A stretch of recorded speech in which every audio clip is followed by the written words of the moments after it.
Bonjour à tous.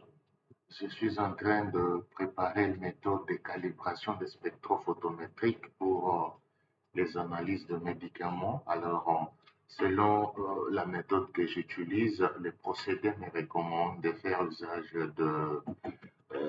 du chromate de potassium ainsi que de l'acide sulfurique à une concentration de 0,005 mol par litre.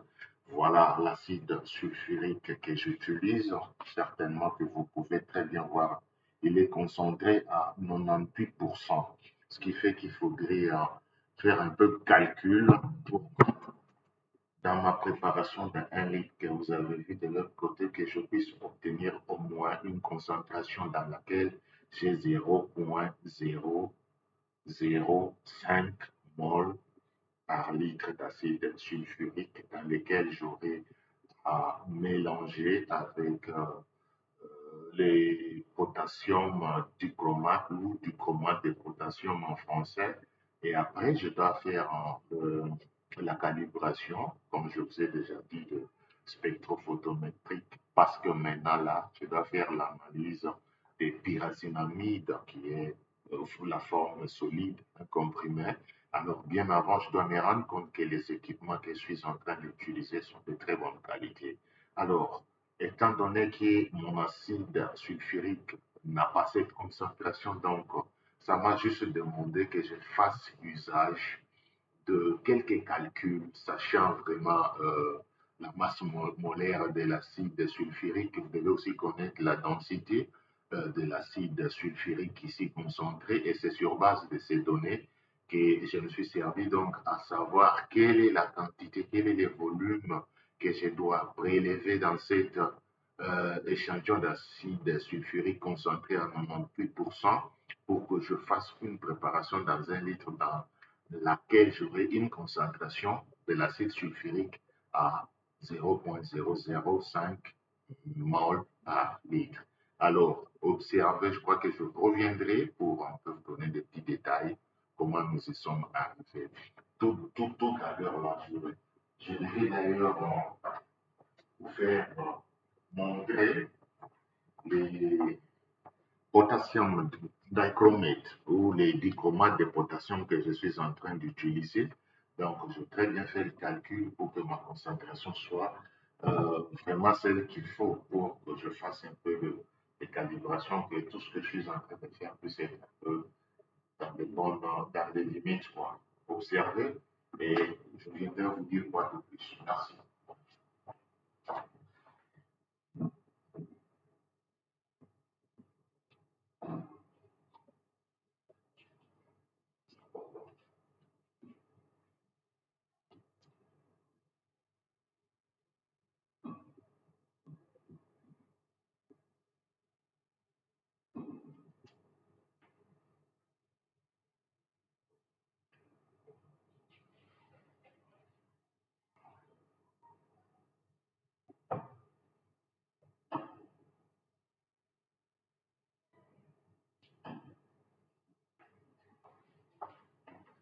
C'est ça donc la solution finale que je vais devoir utiliser, dans laquelle j'ai déjà ajouté des dichromate de potassium dans l'acide sulfurique. Toujours quand vous faites de telles analyses, il faut être protégé, les yeux, les neiges, je vois que ça c'est une très faible concentration, il n'y a pas de problème.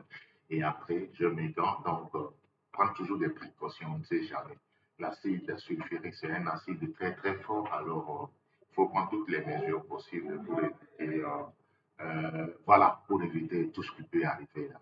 Ainsi, nous allons devoir continuer avec nos opérations. Et vous avez le spectrophotomètre de l'autre côté. Il est un peu très éloigné, mais c'est un peu avec celui-là que je vais devoir utiliser. Et après, je vais procéder à faire mes analyses de laboratoire, les analyses contrôle de qualité, bien sûr. Observez toujours.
juste après notre calibration qui est encore en cours, nous allons devoir faire donc l'analyse de ce produit, les pyrazinamide que vous avez certainement vu. Et après, nous allons calculer le pourcentage de pureté. Ici, il y a encore un bon produit à être utilisé sur le marché et voir comment ça va répondre. C'est un peu en bref, c'est maintenant de quoi faire. Si j'ai voulu faire cette petite vidéo pour vous actualiser sur certaines petites opérations qui se font dans un laboratoire d'analyse de médicaments. Évidemment, vous aurez de temps en temps à voir en petite vidéo comme ça, juste pour vous édifier. Ceux qui seront intéressés, vraiment, feront leur choix. Merci et à tout à l'heure. Bye.